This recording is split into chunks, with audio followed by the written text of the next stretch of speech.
ఇటీవల నూతనంగా ఏర్పడ్డ ఆంధ్రప్రదేశ్ ప్రభుత్వానికి గౌరవ ముఖ్యమంత్రి గారికి, ఉప ముఖ్యమంత్రికి, మంత్రులకు, శాసనసభ్యులకు, పార్లమెంట్ సభ్యులందరికీ శుభాకాంక్షలు. ఆ ఏడుకొండలవాడి స్వామి ఆశీర్వచనంతో రెండు ఉభయ రాష్ట్రాలు ప్రజలు సుఖ సంతోషాలతో ఉండాలని ఆకాంక్షిస్తా ఉన్నాం. అదేవిధంగా రెండు తెలుగు రాష్ట్రాలు కలిపి కేంద్రంపై ఏ విభజన హామీలు అయితే ఉన్నాయో ఆ విభజన హామీల అమలు కోసం కలిసి కేంద్రం మీద ఒత్తిడి తేవడానికి కలిసి రావాల్సిందిగా ఈ సందర్భంగా విజ్ఞప్తి చేస్తా ఉన్నాం. అదేవిధంగా నిన్న గౌరవ ఉప ముఖ్యమంత్రి గారు పవన్ కళ్యాణ్ గారు కరీంనగర్ జిల్లా కొండగట్టుకు వచ్చినారు. సాధారణంగా మా ప్రభుత్వం తరఫున స్వాగతం చెప్పినాం. వారు ఆంజనేయ స్వామి దర్శనం చేసుకున్నారు. ఇక్కడ కూడా గతంలో కొద్దిగా తెలంగాణ భక్తుల పరంగా ఇబ్బంది ఉండే నేను గౌరవ ముఖ్యమంత్రి గారిని, అదేవిధంగా దేవాదాయ శాఖ మంత్రి గారిని, కాబోయే చైర్మన్ ఈవో గారులను కోరుతా ఉన్నా.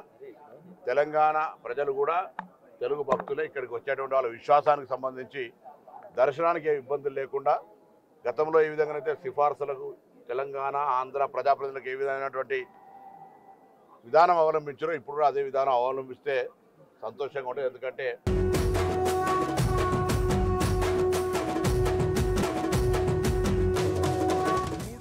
రాష్ట్రాలు వేరైనా తెలుగు వాళ్ళ అందరూ కూడా కలిసి ఆనాడు కూడా కోరుకున్నది అదే, ఇవాళ కూడా కోరుకున్నది అదే. ఇక్కడ వాళ్ళు అక్కడ వచ్చే భక్తులుగా ఉండొచ్చు, లేకపోతే ఇంకా రకరకాలుగా వ్యవహారాలు చేసుకునేటువంటి విదేశాల్లో ఉన్నటువంటి వాళ్ళకి ఆహ్వానిస్తూ ఉన్నప్పుడు పక్కన తెలంగాణ భక్తులకు సంబంధించి అటువంటి ఇబ్బందులు కలగకుండా చూసుకోవాల్సిందని ఇక్కడ ఉన్నటువంటి అధికారులందరికీ కోరుతా ఉన్నా. ఆ ఏడుకొండలవాడి స్వామి ఆశీర్వచనంతో రెండు రాష్ట్రాల ప్రజలు అటు విభజన హామీల అమలుతో పాటుగా ఇటు వర్షాలు, రైతాంగము, వ్యవసాయం అంతా కూడా సుఖ సంతోషాలతో ప్రజలు ఇబ్బందులు లేకుండా ఉండాలని నా భగవంతుడు ప్రార్థిస్తా ఉన్నాను. నాకేం అటువంటి సమాచారం లేదు. అట్లా కాంగ్రెస్ పార్టీ తనకంటూ ఒక కార్యక్రమం ఉంది. చాలా మిత్రులు ఉన్నారు. ఇలా ఇండియా కూటమిలో అనేక మంది మిత్రులు ఉన్నారు. ఎవరైనా వస్తుండొచ్చు, రాకపోతుండొచ్చు. దానికి సంబంధించి సమాచారం ఏం లేదు.